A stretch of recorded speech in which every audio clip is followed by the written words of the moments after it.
All right, so there's the shot from above. Well, as much as above I can get. And we're gonna go about mixing up this plaster. We're gonna put our dust mask on. Remember, if you forgot that, make sure you go get your dust mask before you mix the plaster. And we're gonna get that going, all right? So it doesn't hurt to have an apron on to keep yourself from getting plaster all over you, as well as your dust mask. So to get prepped, and then we have some water here. So there's our container. So there's our container with water. And we're using water. We're going to mix up plaster, and it comes in a powder form. It's a gypsum product. The stone's taken out of the earth, the mountain somewhere. They grind it up, they heat it in a kiln, and then it's grinded further into a powder. And then once you agitate it in water, it starts to solidify. It goes through a chemical reaction. So it's not like the clay that's drying out. It's like a chemical reaction like cement that's drying out.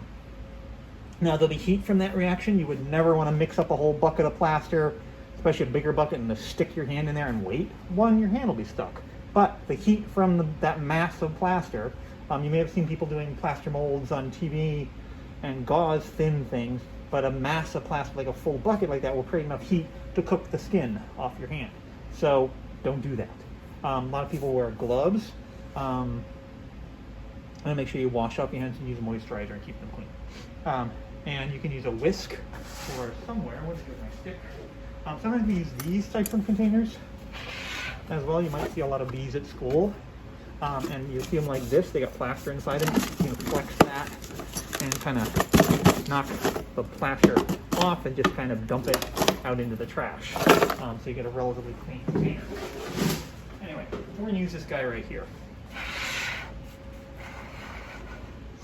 Right now, and there's about that much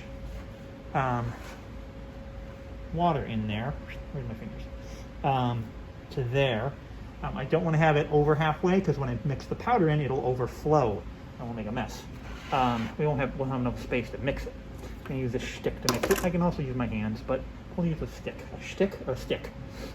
Anyway, what I want to do now. First off, the water.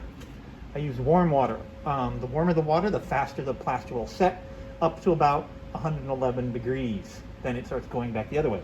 And again, remember, it's going through a chemical reaction. It's going to create heat.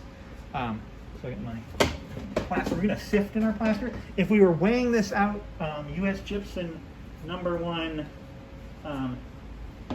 molding plaster, usually, here's what plaster looks like, is about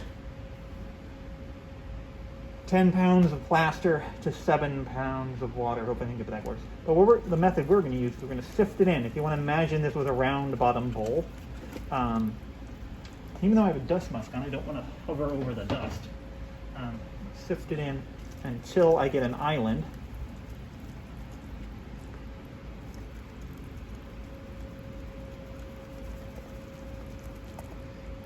Relatively big island.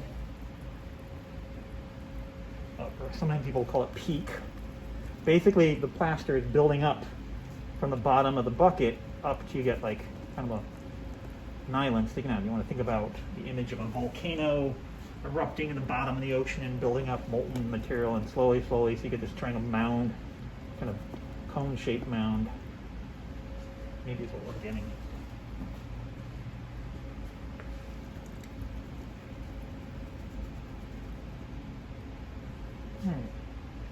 So, you see the peak sticking up out of there. And I could let this sit and slake for like 2 to 3 minutes. It should not start to harden until I agitate it.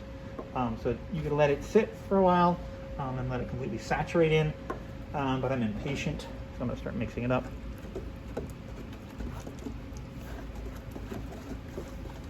Sorry.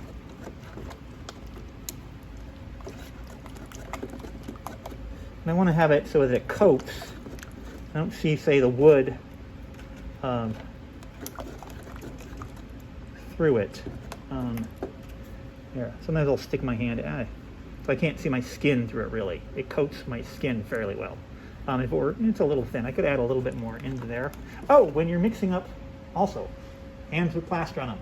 we have another bucket, and on campus we'll have a bigger 5-gallon bucket of water to rinse your hand off into. Do not wash your plaster covered hands into the sink. You'll clog the sinks. So I'm going to sift a little bit.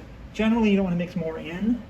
If you had, say if I mix this up and it was really thick and clumpy, like it was so thick that it wouldn't, so this is probably a no-no, but this one will get a little thicker. It'll set faster for my demo, but it doesn't damage it too much for what we're doing. What you don't want to do is if it was too thick and like lumpy, like oatmeal, and like you don't want to use something that thick on there, you want it thinner like this so it's runny still, so that it gets in all the details. But you don't want it, if it's too thick when you first mix it up, don't try to mix in more water to it afterwards, because that will just end up becoming a really kind of weak mess. All right, I'll lay this across there. I'm going to reposition a little bit, maybe get the idea. There we go. Bring this close by. I'm going to take this, and you could use a scoop. Actually, I'm going to go in and mess some things at the bottom. But it's going to be thin. It should be thick, like kind of a relatively, milkshakey maybe a little thinner than a milkshake. Pancake batter. And eventually it'll start to kick within a couple of, okay, I say a couple of minutes, depends on a lot of things, but seems like it's longer than that. So I'm going to take and I'll start kind of drizzling this, making sure that it gets in all the little nooks and crannies. Nooks and crannies. So I don't want spaces. Now sometimes you'll see people, they'll tap on the molds. The problem with doing that right now would be it'll probably loosen up some of those shims and the plaster will go leaking everywhere. So with a mold like this, you don't necessarily want to bang on it too much. That helps release the bubbles from the surface. But I'm putting a thin layer on so that I make sure that I get into all those little tiny areas. You can see I'm already at the edge here. It's going to start pouring over the edge. So I'm going to stop for the moment. I say that, then I keep going. Very impatient. And we really only want about that thick. This will dry out and crack my skin and give you that nice aged, cracked skin look. So you want to make sure you clean your hands off when you get a chance. So we're going to wait for this to get a little thicker. But I don't want to walk away from it. I want to get, this will start to kick a little bit and it'll get like Cool Whip. Then I can build this up so it's like a shell kind of thickness to it. As opposed to being, and you're going to have it go across that. You want to make sure that the center part here is thick as the edges, because we can see how thick the edges will be. But if that goes straight across, it's really thin in the middle. When you go to open up the mold later on, many stages away from now, that'll crack. You'll have instead of a 4-piece mold, you'll have an 8-piece mold or so. If all your pieces break. If they do break, don't give up. We can always fix things, and you'd be amazed at what we can get to work. So I'm going to kind of agitate this a little bit more to get it going. If you're mixing a plaster, I want to say for real, you actually would take the temperature of the water, measure everything out, mix it for a certain amount of time. If you go to the U.S. Gypsum website, I'm sure they have charts and everything for how you get different strengths out of the plaster. But what I don't want to do is right now for us is walk away.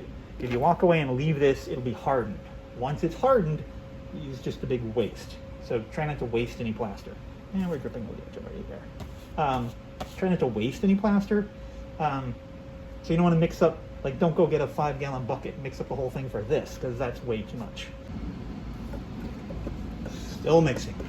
One thing to remember as well, when I was mixing up the plaster, I had to bring the powder over to the bucket of water.